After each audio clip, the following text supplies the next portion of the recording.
An Oak Cliff teenager is receiving a special honor for his courage on and off the field. Josh DeRoe Harvey lost his friends and then his father within just weeks of each other, yet he is still setting an example to end domestic violence. Fox 4's Calvert Collins joining us now from Adamson High School with Joshua's story of overcoming tragedy. Calvert. Well, Josh just joined the varsity Adamson Leopards this season and rushed for 248 yards and 3 touchdowns in his first game.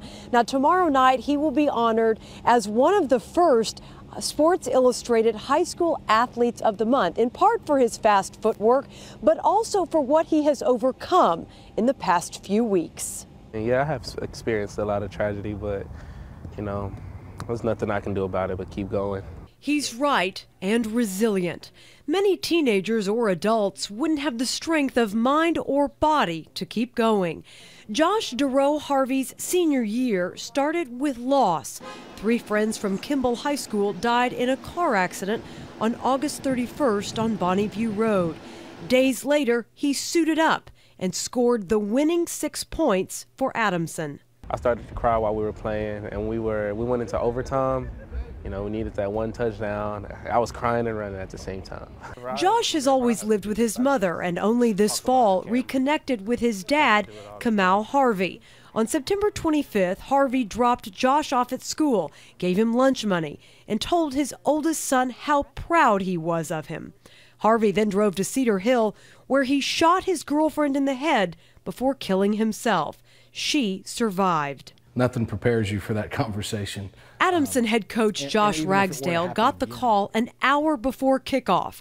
He knew he needed to be the one to tell Josh. He actually took it a lot better than I think what most young men would. We hugged, we prayed, we talked, and I said, I'll take you back to the school. And he said, Coach, I'm playing.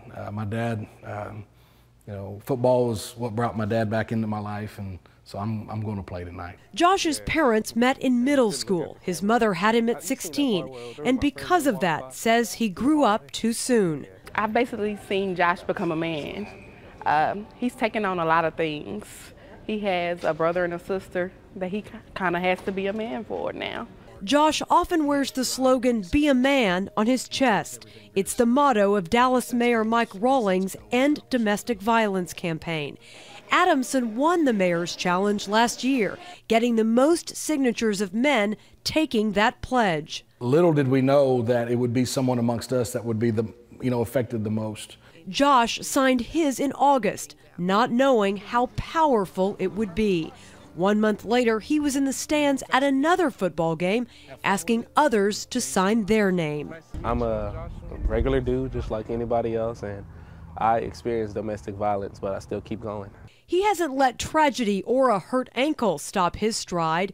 The senior has a 3.0 GPA and plans to go to college next fall. And Josh is one of those tough kids that no matter if he ever plays another down of football, he's going to win. He's going to win in life.